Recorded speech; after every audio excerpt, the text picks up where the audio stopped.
দিনহাটা নটকোবাড়ি সংলগ্ন এলাকায় স্কুল থেকে বাড়ি ফেরার পথে দুর্ঘটনায় আহত হলেন 7 জন স্কুল ছাত্রী।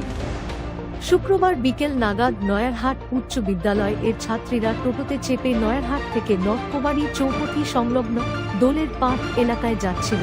সেই সময় দুটি বাইকের মুখোমুখি সংঘর্ষ হয় এবং সেই ঘটনায় একটি রাস্তার পাশ দিয়ে আসা একটি টোটোতে ধাক্কা মারে। সেই সময় ওই টোটোটি নিয়ন্ত্রণ হারিয়ে পাল্টি খায়। এই ঘটনায় টোটো চালক সহ স্কুলের ছাত্রীরা আহত হয়। এদিকে ঘটনার পরে সেখানে দুটি বাইকে থাকা সকল আহতের উদ্ধার করার পাশাপাশি টোটোতে থাকা স্কুল পড়ুয়াদের উদ্ধার করে নিয়ে আসা হয় দিনহাটা মহকুমা হাসপাতালে। এদিকে হাসপাতালে আসা স্কুল ছাত্রীরা অভিযোগ করে বলেন, একটি বাইকে 3 জন যুবক বারংবার সেই টোটোটিকে ফলো করছিল বলে অভিযোগ। মূলত ইভটিজিং এর কারণে এই দুর্ঘটনা ঘটেছে বলে প্রাথমিক অনুমান। ঘটনা কি হয়েছে? একজন গাড়ির সঙ্গে আরেকজন গাড়ি লেগে ওই গাড়িটা আমাদের সিটিতে লাগে, ওই সিটিটা উঠে যায়। তোমরা কোথা থেকে আসছিলে? আমি স্কুল থেকে আসতেছিলাম।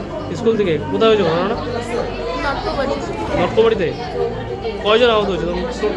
আমরা সবাই মিলে আমরা 6 জন আহত হয়েছি। কোন স্কুলে পড়ো তোমরা? নয়ার হাই স্কুল। বাড়ি কোথায় তোমাদের? নটকোবাড়ি চৌপতি। নাম? নাম মল্লিকা খাতুন। ছেলে ছিল, ছেলেগুলো নয়ার থেকে 3বার ফলো করে আমাদেরকে, রাস্তায় ভিড় অনেক, মানে 100 মিটার আগে যায় ফের দাঁড়ায়, ফির আমরা পিছিয়ে যাই, ফির 100 মিটার আগে দাঁড়ায়। এইভাবে ফলো করতে করতে ওরা কী করলো, আমরা যখন বাড়ির পাশাপাশি পৌঁছে গেলাম তখন ওরা কী করে ব্যাক করে আবার আসে, পুরো স্পিড আসার পর এই দিক থেকে বাইক এসে, এই একটা বাইক এসে এই দুটো বাইক 100 হয়ে আমার টোটো থেকে একটা বাইক ঢুকে টোটো পার দিয়ে পড়ে যায়। কোথায় হয়েছে ঘটনাটা? নটকোবাড়ি চৌপতি কালীরপাট। তুমি স্কুল থেকে স্টুডেন্ট নিয়ে ফিরতেছিলে নাকি? নয়ার হাই স্কুল থেকে।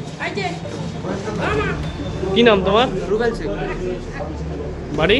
বাড়ি ওই পিছামত কলা, ওই যেখানে অ্যাক্সিডেন্ট হয়েছে ওই পাশেই আমার ওখানে বাড়ি, আমার ভাস্তি নাতনি সব আমাদের। কোথায় অ্যাক্সিডেন্ট হয়েছে? কোন জায়গাটা অ্যাক্সিডেন্ট? নটকোবাড়ি চৌপতি কালীরপাট। কালীরপাট।